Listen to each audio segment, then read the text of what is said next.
Mahilig ka rin bang magkape? Umaga, tanghali at gabi? Kung gayon, ay isa ka ngang certified coffee lover. Ngunit nasubukan mo na rin ba ang kape na buhat nga sa sinunog na bigas, ang sara-sara o ang tinatawag na rice coffee?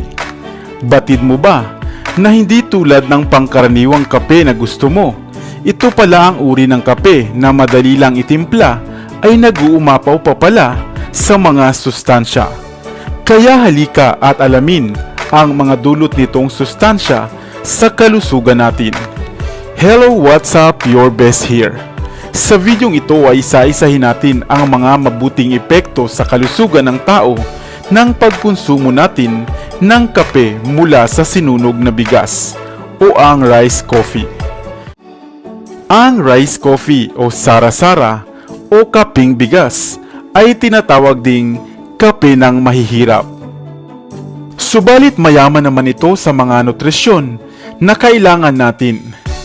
Ito ay isang mainam na alternatibo sa kape na kadalasang iniinom nga natin.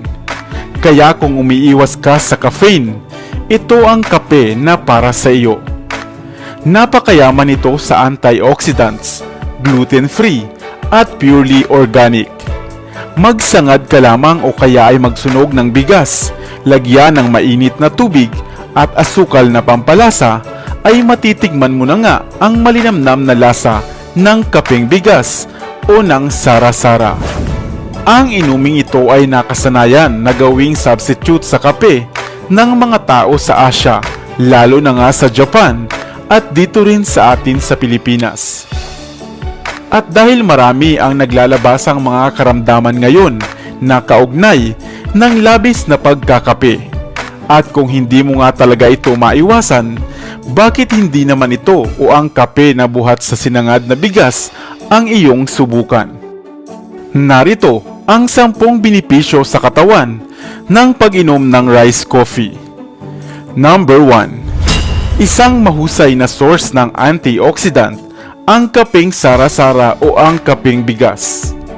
Number 2. Ang kapeng ito rin ay mayaman sa pectic acid na makatutulong upang makaiwas ka sa pagkakaroon ng colon cancer. Number 3. Isa rin itong mainam na detoxifier at nag-aalis ng mga toxins sa ating katawan. Number 4.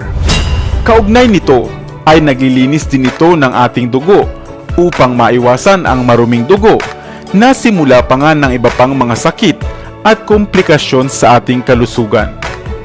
Number 5. At dahil wala itong caffeine, ay madali ka ring makatutulog sa gabi kahit uminom ka pa nga nito ng hating gabi. Number 6. At kung kayo naman ay nagda-diet, talo pa nga nito ang pagkain mo ng brown rice dahil sa mga benepisyo nitong dala. Number 7. Mababa rin sa calorie ang kapeng bigas, kaya hindi ka tataba kahit mahilig ka rito. Number 8. Wala ring substance na carcinogen ang kapeng bigas, na kadalasang dahilan ng mga cancer cell o pagkakaroon ng cancer. Number 9. 100% na pure o puro ang kapeng ito at napakahusay na isama sa anumang diet na ginagawa mo sa araw-araw. At ang panghuli, number 10, napakasarap ng kapeng bigas, lalo na nga kung ikaw ay nasa probinsya. Homemade na, ikaw ang gumawa at napakasustansya pa. Ikaw, nakatikim ka na rin ba nito? Ano ang masasabi mo sa lasa nito? At ngayon ay alam mo na rin ang mga sustansyang hatid nito. Ikaw ba ay mayroong problema sa mata? O mayroon kang kakilala na mayroong iniindang karamdaman sa kanyang paningin? Kadalasan ay malabo ang paningin, mayroong glaucoma, pagdidilim nito, at maging katarata. Ilan lamang iyan sa mga maaaring problema at iniindang karamdaman sa mata. Hello, what's up? Your best here. Pagod ka na bang magsuot ng salamin? Subalit wala ka namang choice dahil malabo nga ang iyong paningin. Isang karamdaman na bunga ng ating mga maling habit sa paggamit ng mata o di kaya naman ay hindi balanseng sustansya sa ating mga kinukonsumo sa araw-araw. Ang ating paningin o ang ating mga mata ay napakahalaga. Isang parte ng ating katawan na madalas ay hindi nga natin naaalagaan ng wasto o binibigyan ng importansya. Dahil na nga sa sitwasyon ng ating buhay ngayon na halos digital na nga ang lahat. Cellphone sa umaga, computer sa gabi, at kung ano-ano pang mga gawain na hindi natin napapansing sumisira sa ating mata. At isang araw nga lamang ay magugulat ka na malabo na pala ang iyong paningin. Kung gayon ay halika at alamin natin ang ilang mga halaman o mga herbal na halaman na hindi mo kinakailangang bilhin ng mahal sa anyo ng gamot o kapsula. Bagkus, ikaw na nga mismo ang maaaring magprepara para sa iyong sarili. Narito ang 5 mga simpleng halamang gamot na maaari mong kainin o inumin upang maagapan ang tuluyang pagdidilim ng inyong paningin. Number 1. Bilberry. Kilala mo ba ang prutas na ito na bilberry? Isang animoy mumunting bilog na prutas na kadalasan ay kulay itim o dark purple. Ang prutas na ito ay isang napakainam na maagang panlunas sa mga nanlalabong paningin. Maaari mong kainin ang hinog nitong bunga, sariwa man o pinatuyo. Ang extract naman mula sa prutas na ito sa anyo ng kapsula ay mainam rin.